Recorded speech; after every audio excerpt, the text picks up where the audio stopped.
Al doctor Ramiro Aguilar. Él es abogado, exasambleísta, conocedor de temas de la realidad nacional, y yo leía hace un par de días que hizo algunos cuestionamientos con respecto a los dos proyectos de ley que fueron enviados a la Asamblea Nacional por el gobierno.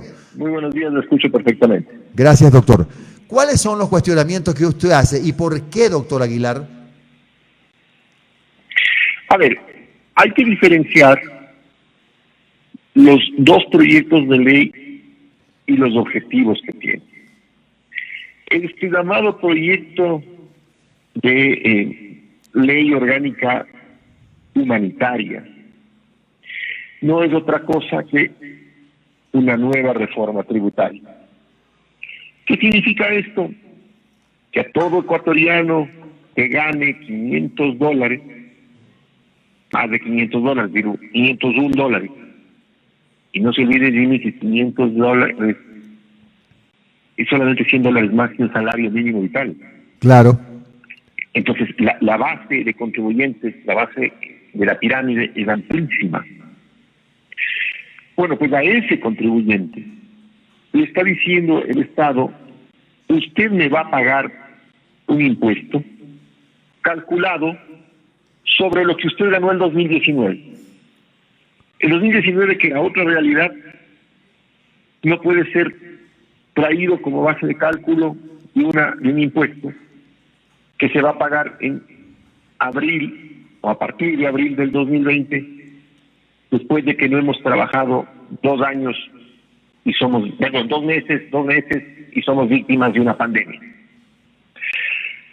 Y a esto debe sumarle, Bill, que el ciudadano ecuatoriano está siendo empujado al desempleo, está reducido en su salario.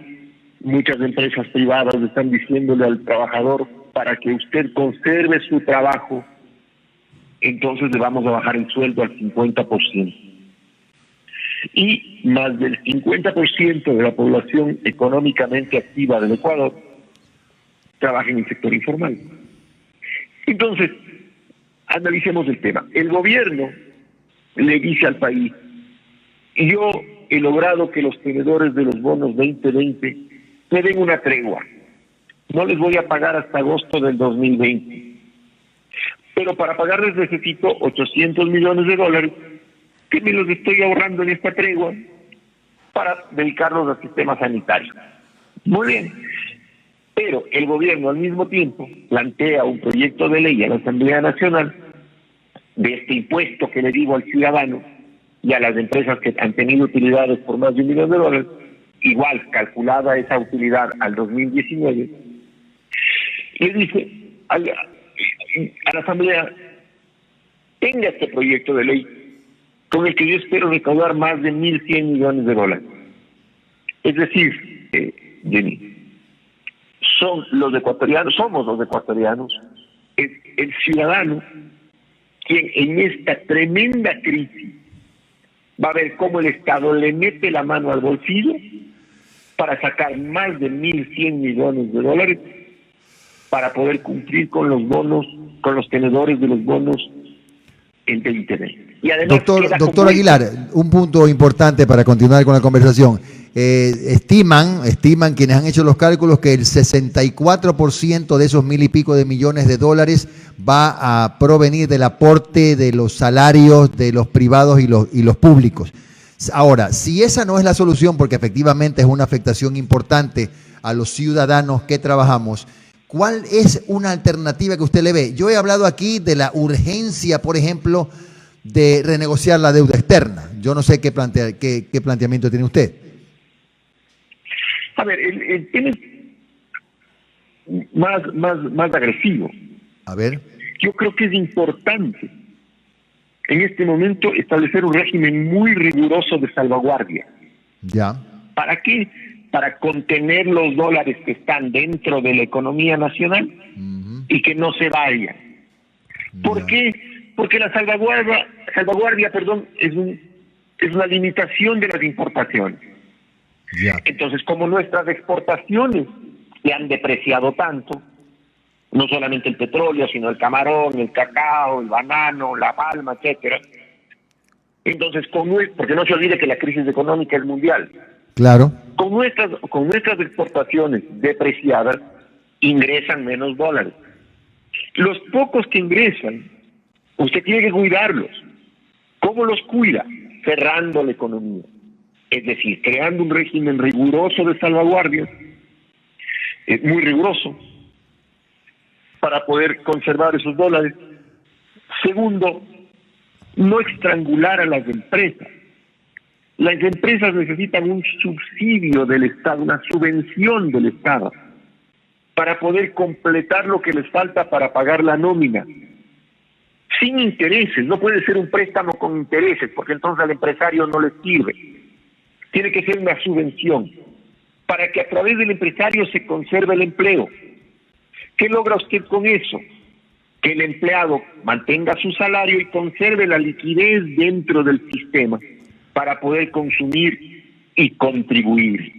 Doctor, doctor Águila, disculpe que lo interrumpa, pero regresando un segundito al primer punto que usted habla y en el que yo coincido plenamente en el sentido que hay que evitar que salgan los dólares, totalmente de acuerdo. Sin ánimo de parecer exagerado ni querer provocar incendios, ni mucho menos. Con mucha serenidad le digo que si a usted no le parece que si no se hace esto de las salvaguardias, realmente habría que empezar a preocuparse por la solvencia del sistema de dolarización del Ecuador. Pero sin duda, Jimmy. O sea, eso es una cosa que es un objetivo al que se llega por todos los caminos, cuando todos los caminos son erróneos. ¿Por qué? Y usted tiene razón. La dolarización en el Ecuador depende de que haya exportaciones. Claro, por supuesto. ¿Sí? Porque nosotros no imprimimos dólares y que se mueva la economía. Si se contraen las exportaciones y usted sigue importando como loco o permite, y esta es la segunda cosa que veo además que sus oyentes están muy en lo cierto, o si no impide la salida de dividendos, utilidades o capitales fuera del país, porque además esos capitales, dividendos y utilidades se han producido y generado dentro de la economía ecuatoriana, y en este momento es injusto que se vayan. Entonces debe prohibir, al menos provisionalmente, la salida de esos capitales, o en su defecto ampliar, imponer un impuesto más alto a la salida de divisas, aunque yo me decanto por la opción de prohibir provisionalmente la salida de remesas, dividendos, utilidades o capitales. Claro, doctor, quiero hacerle una consulta. Autorizadas por el Banco Central del Ecuador. Ya, quiero hacer una consulta que es noticia, ha sido un tema recurrente en los últimos días. Se está hablando mucho de la opción de la muerte cruzada. ¿Cuál es su opinión sobre esta posibilidad? Mire, la muerte cruzada es un mecanismo constitucional que la ministra de Gobierno está usando como una especie de gruñido político para asustar a la Asamblea Nacional. En el entendido de que al gruñir y asustarle a la Asamblea Nacional, la Asamblea va a pasar los dos proyectos de ley como los quiere el Ejecutivo.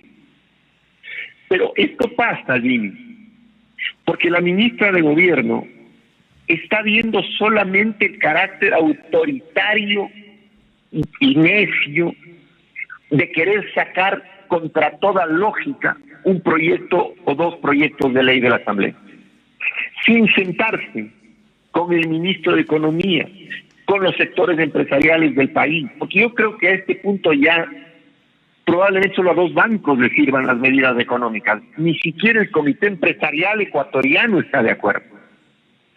Y claro, si usted además tiene asesores que fueron funcionarios del Banco Mundial o del Fondo Monetario, entonces la visión es fondo monetarista. Por eso el ministro de Finanzas también insiste en el tema de la eliminación de los subsidios a los combustibles en el peor momento. Pero esta amenaza de la muerte cruzada no puede amedrentarle a la Asamblea, que a la final es el único espacio democrático y de representación legítima. O sea, a la señora Romo no la eligió nadie, y cuando ha sido candidata no ha ganado nada. Al señor Roldán no le eligió nadie. Al señor Martínez no le ha elegido nadie. Al señor Michelena no le ha elegido nadie. Y Moreno no manda, no ejerce poder, no llegó al punto que desde una cadena de televisión dijo: vean, perdónenme, yo soy enfermito. Entonces, a mí el coronavirus me puede matar, los médicos me han dicho que soy estoy en un rango de peligro por mi edad, por mi enfermedad. Entonces, ¿no? Si ha perdido la posibilidad de estar compenetrado con los hechos de la nación. Entonces ya Moreno deja un vacío de poder. A los demás nadie les eligió. Entonces el único órgano que puede ser el contrapeso y que tiene que actuar con responsabilidad es la Asamblea, aún a riesgo de la muerte cruzada. Porque si es que por la amenaza de la muerte cruzada terminan siendo obsecuentes con la señora Romo y mandando un impuesto que nos va a hacer ingresar en un camino que tiene un solo fin, un solo final: la desdolarización. Sería terrible, si doctor. En este camino, el asunto es terminal. Doctor Aguilar, muchísimas gracias. Siempre el tiempo, usted sabe que es el enemigo en los medios. Le agradecemos mucho por sus explicaciones. No intento resumirlas, pero lo clave aquí es evitar la salida de divisas para no poner en riesgo el sistema de dolarización. Que tenga usted un buen día, un abrazo virtual, doctor Aguilar. Buen día de nuevo. Muchísimas gracias, un abrazo a todos y un buen día.